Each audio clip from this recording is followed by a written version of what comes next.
episode 2 is on the second day, which is a lot of editing for me. I'm trying to get things done as fast as I can so I can get my motor back together. I'm filming this at the end of all my sequences. My hands aren't that dirty, they're a little dirty. I have Gojo in the bathroom, so I was able to clean them off decently this time. In this episode, Tommy's here with me. We did get the motor the rest of the way stripped down, got all the parts out, everything's labeled, everything's ready to be packaged and put together so I can sell it. Unfortunately, we did not get the cam out and get the new cam in, so you don't get to see that this time. Unfortunately, also this time, I didn't have a suction cup, so this episode is kind of pieced together. A little more of me talking again, which I know is boring. I will make sure I get the suction cup tomorrow. It's in a car I have in storage. I just keep forgetting to bring the keys with me while I'm up there. So I will make sure I have them. I will get the suction cup so you guys can actually see what we're doing. Just off the windshield, you get a bird's eye view. I'll change the pan on the camera so it sees a little wider. It's got the super view or whatever the heck GoPro calls it. So you'll be able to sit there and watch. I will speed a whole bunch of the video up so you guys can just see the time lapse with some talking in between. And I'll kind of change the format a little bit of my videos. This video will show just a few things, how I try to pull the harmonic balancer. Unfortunately, I think I wrecked the harmonic balancer, but you'll see that later. I also wrecked the puller I was using, which is not good. Can't find one anywhere near me. I'm hoping tomorrow when I call someone in one of the stores has the puller I need so that I can get that thing off and get it out. So hopefully tomorrow we'll be pulling the camshaft. Hopefully tomorrow we'll be possibly installing the new camshaft and new cam followers. Yeah, other than that, let's get to the video. Next time you see me, I will be in the garage with Tommy. Hopefully releasing up the camera here. You can see Tommy is behind me. He came over to give me a hand on this.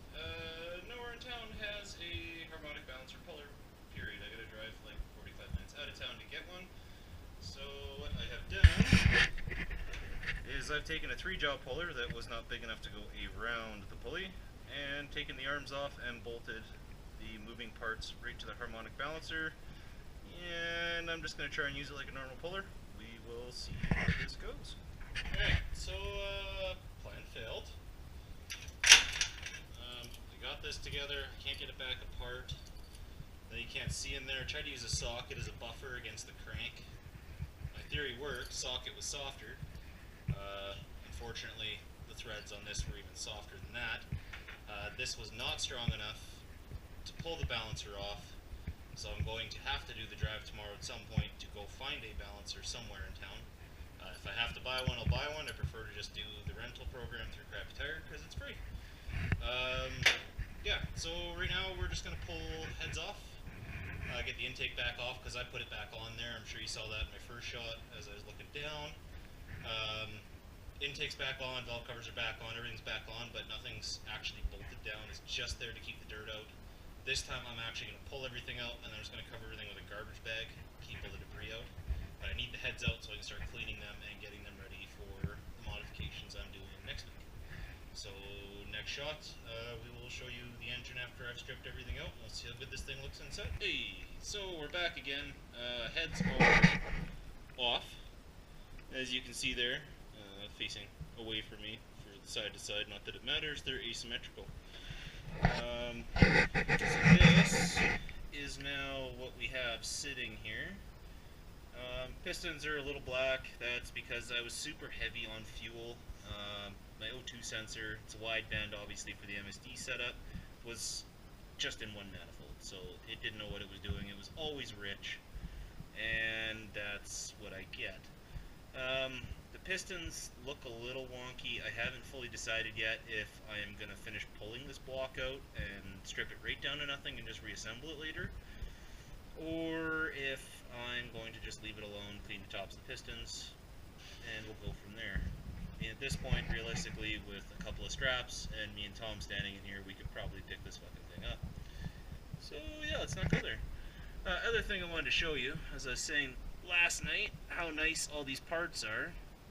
When these engines get really gummed up, oh, of course now it's going to do it and get stuck. When they get gummed up, you can't get these fuckers to come out. They're suctioned in right now because it hasn't seen much of any lubrication. But usually you can't pull them out like that. So that has a little bit of wear on the sides, which is usual, but if you look at the actual face that's doing the cam here, thank you, Tommy, it has zero wear. It's good. These are all like new. I'm going to pull all these out now. That was an epic fail. As I showed you the puller, that bolt that's hanging out, I actually have to retap. So that was an epic fail. That poor little puller just was not made for that much force. So I will find one tomorrow, and I will have it off tomorrow, and I will pull the cam tomorrow. I don't know if my little porch monkey here will be with me or not, but I'm sure he will be, just for shits and giggles to build things. One other thing I want to mention, and this is a problem with the old iron blocks you guys don't get with aluminum, any DLS guys. Hopefully my aim's good. But you can see my gasket build up and there's rust kind of in the holes here. This had, for the last 2 years, has had straight water sitting in it. Now don't fret, I didn't crack the block. The block heater's been plugged in the whole time, and yes, it does work. But that is also why I have rust growing everywhere on it, because I had straight water and maybe 1 or 2% glycol if there's little puddles or something inside the motor. But that's not good. There's a piece of wire or two. I found solder in my engine, now I'm finding pieces of wire, it's good stuff. But yeah, so I gotta put a flush through there to clean that out. I got an anti-rust agent. But for now, we're down to pretty well bare block with a balancer that just doesn't want to fucking come off. And that stupid manifold, because yet again, I forgot to go buy a friggin' zip disc that's big enough for a Sawzall blade. Yeah, so for now, this is what we're at. I'm going to start pulling these cam followers out, try to keep them in order with their push rods and rockers and stuff that were on the box before, so I can tape all that up and keep everything cylinder for cylinder. But for now, that's it. Hey, so before I actually tear all this stuff out, totally forgot to mention this. So I have two things that tell me that this is a possible 4-bolt block. I had the oil pan off way back when, and I actually can't remember if this is a 2-bolt or 4-bolt 350. I've done so many of them, I can't remember what my actual engine is. However, I have two tells that say it could be a 4-bolt. Now, one of these is 95% all the time, the other one is like 30% all the time. But what I've noticed with this motor is that I actually have the threaded bosses for roller rockers, so the spider is actually here, so I could go to a factory roller rocker setup in this without any mods. I don't have to do the drilling and tapping into the cam journal. The other thing I do have, and apparently this is 95% only on 4 bolts, is I have the extra hole at the back of my block right there for a transmission. So that apparently 95% of the time, from what some of the old timers that I've worked with have told me, that means it's a 4-bolt. The 2 bolts didn't have that, but these ones did. So we'll find out when I pull the oil pan sometime later this week or next week. I'll be taking a hiatus from this thing next week. I'll have my heads with me. I'll be at a friend's house sitting, but I have a machine shop, so we'll be doing some fun stuff there. But yeah, just want to do that before I start moving all the lights around and can't see anything in the back because of the shadows. But so this is what I found, and we will find out in the next couple weeks if it actually means 4-bolt. So our word of the day today is moist. What we've done, we pulled cam followers are out. Really upset that we couldn't get the cam out. I will find a cam puller for tomorrow, or a harmonic balancer puller for tomorrow. Get that piece of shit out of there. See if I can fix the one hole. I think I'm buying a new one anyways, so I can time my engine properly. Due to the fact that I don't actually have the marks on here are a big enough plate to do the 30 degrees lock timing that I want to do. I'm going to reuse this timing set. I know a lot of people are going to give me flack for this once this video actually starts getting views, but because it is so low mileage and everything else looks so good, I'm going to use this set, same tension and everything, because it is all good. Once it's apart, I'll probably put the cover back on, I'm going to brush this down, clean as much of it as I can. I am going to paint as much of it black as I can, just so it's a good clean block. At least from the front it'll look clean. And that's the trick right now, is to make it look clean. So I'll do the frame rails and everything. I'll probably do some kind of rock guard or something stupid on the firewall, just so that it's done. I'm now looking at my firewall. I'm not going to turn the camera. It's in a good spot. It's not going to shake. Not going to get the rough noises that I got last time.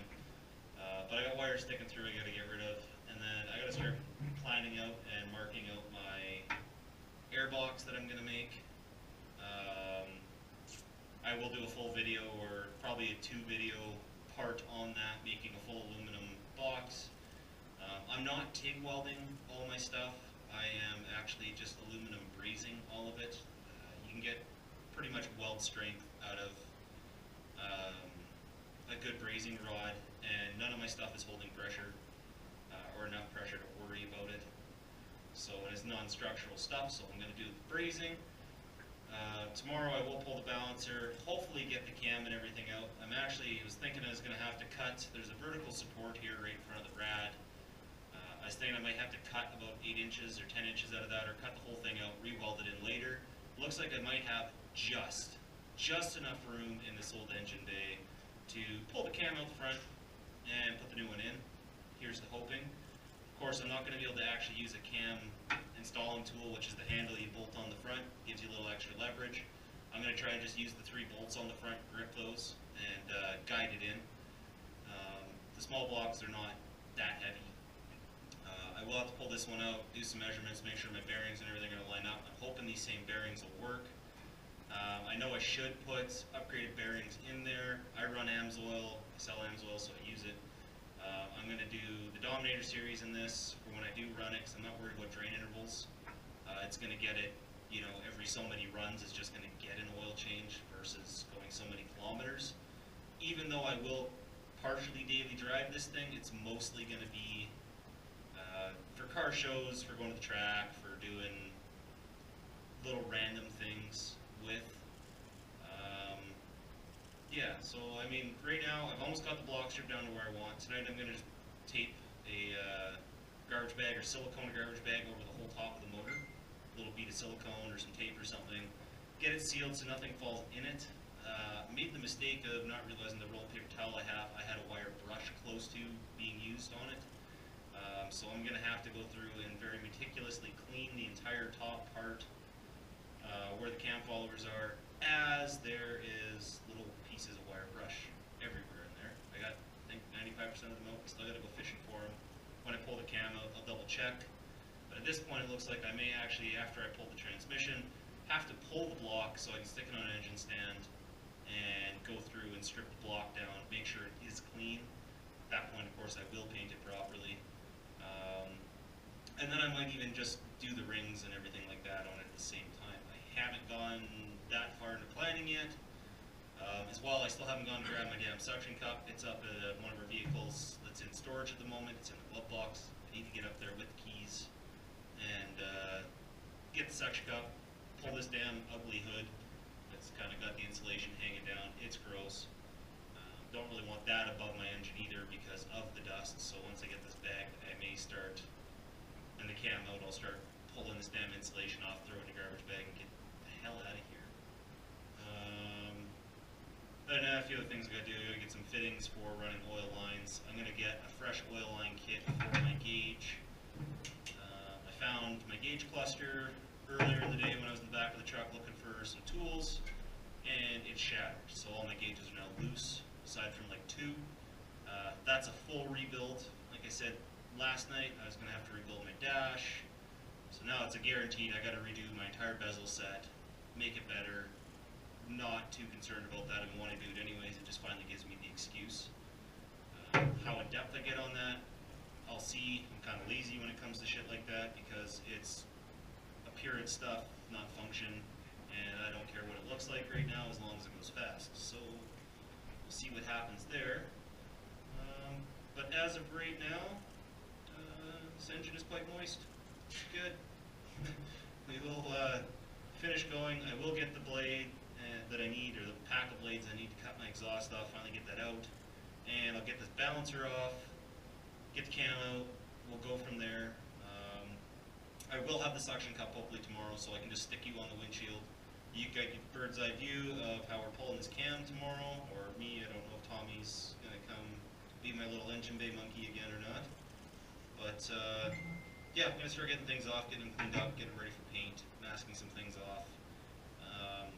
When the heads came off, I guess I can show you that. But if you look at the surfaces, they are actually quite clean. Last time I had the heads off, I used a different type of sealer on the gaskets. It kind of helps them not to bind to the metal when the multi-layers break down. That's a rough game to play because you can actually cause gasket stuff. I'll try and mute that out. So yeah, that's clean. I gotta do the heads. I'm not even gonna bother trying to get you underneath in there. It's in the shadow. The camera won't focus. So yeah, I'll do a full, probably 3 or 4 episodes on the heads themselves as I do the work while I'm house sitting. So I'll have that shop up there, be doing that, and then once those are done, I can actually start to reassemble this engine with the new cam followers. I got high energy push rods. After I did the first video, I was packing everything up and I realized that in amongst moving my parts around, I have lost one of my high energy push rods. So I'm hoping that one of the engine builders in Edmonton here will have one they can sell me for cheap. So I can just get a single that's in decent shape to go with the rest of my set. Means I will have to run braking oil again just so everything rubs together, does things right, but it'll be good. As of right now, we're at a standstill. I've done as much as I can do for now with what I have, and, well, okay, that's a lie. It's as much as I feel like doing tonight with what I've got for how far I am. I still gotta clean gasket surfaces, get everything cleaned up, get the deck, like, make sure it's all good, clean rust out of holes, some wire brushing on the front of the engine once the cover's off. The cover's probably gonna get painted a Chevy blue. It's just going to be a spray bomb job, as are the valve covers. I'm just going to clean them with a wire wheel, make sure they're good and clean. Prime and paint, same thing with the timing covers. Those are color matched roughly to the color of what the truck will be. And then, yeah, we'll start sticking the damn thing back together. So the gasket kit downstairs, I might as well put used to all the seals and gaskets, and we'll get playing. As of right now, I think we're going to sign off. This episode is kind of shorter than the last because it was bits and pieces. Sorry I didn't film the whole thing. Like I said, didn't have the suction cup. And no other way to actually mount anything up where I wanted to.